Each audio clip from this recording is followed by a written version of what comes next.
Have you ever wondered why, despite knowing you're chosen for greatness, lust still holds you back? You pray, you meditate, yet you still fall. Here's the secret. It's spiritual warfare, and you're the target. Why is lust one of the most potent traps, especially for those called to a higher purpose? The reality is, the enemy doesn't waste energy on the weak. He targets the strong, the chosen ones. If you're fighting lust, it's because your destiny is significant. Lust isn't just a physical urge. It's a spiritual attack meant to distract, weaken, and rob you of your power.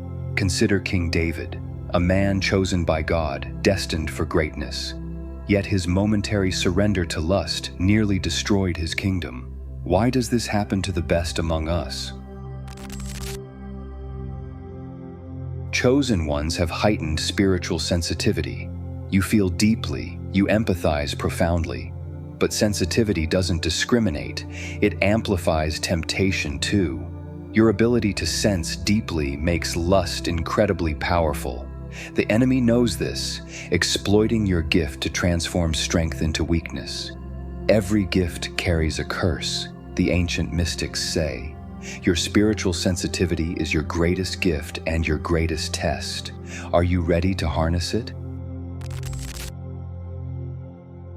Chosen ones often feel isolated, misunderstood, set apart. But isolation breeds secrecy, and secrecy is the playground of lust.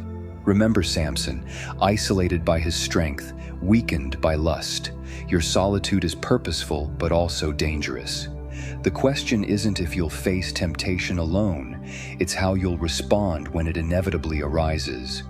In isolation, either greatness is forged or destiny is broken. Why lust? Because lust targets identity, not just actions. It whispers, "You aren't worthy of your calling." Each indulgence chips away at your belief that you're truly chosen. Joseph, when tempted, fled from lust, not because he lacked desire, but because he knew exactly who he was, a man with purpose greater than fleeting pleasure. Do you know who you are? Because lust does, and it's counting on you to forget. Here's the painful truth. Lust isn't just human biology, it's spiritual warfare. Ephesians 6 verse 12 warns us clearly, "We do not wrestle against flesh and blood, but against spiritual wickedness." The unseen realm uses lust because it's subtle, powerful, and devastatingly effective. Recognize this war is spiritual, and you'll fight differently. Your weapon isn't willpower alone, it's divine alignment. Your greatness awaits behind a gate called self-control. Lust is the guardian at that gate, testing if you are worthy to step through. Look at history's greatest men: Martin Luther King Jr., Nikola Tesla, Muhammad Ali. They achieved legendary greatness by mastering themselves first. Tesla said, "The secret to creativity is harnessing your inner energies and not wasting them."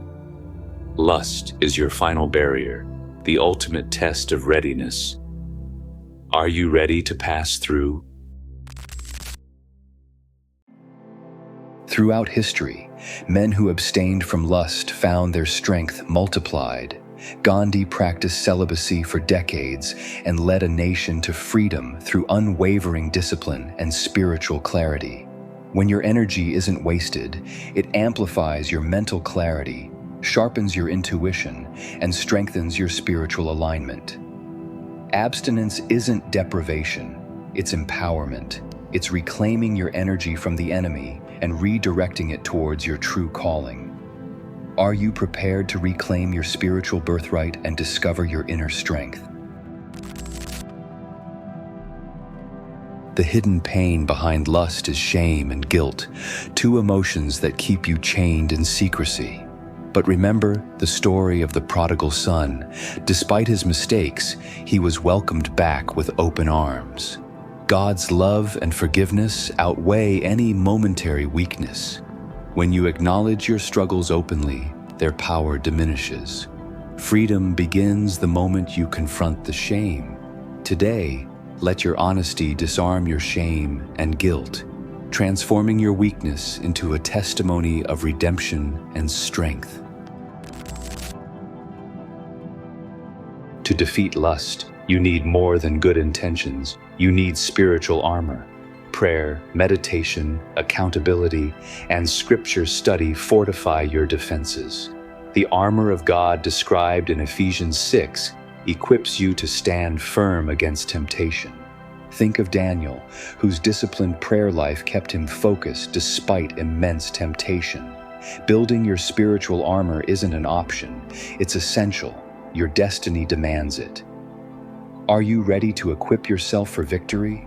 Imagine who you'll become the moment you conquer lust. Your energy will multiply, your focus sharpens, your vision clears. The path to your destiny unfolds before you like never before. You become unstoppable, chosen not just in theory, but in power. The man who masters himself is greater than he who conquers cities, Proverbs declares. The question isn't can you conquer lust, it's when will you decide enough is enough. You were chosen for power, clarity, and greatness. You were chosen for more. The ones who master themselves will rise fastest in the years ahead. Most won't even try, but you're here for a reason. Don't let this message fade into the noise. Subscribe to The Sky Mind.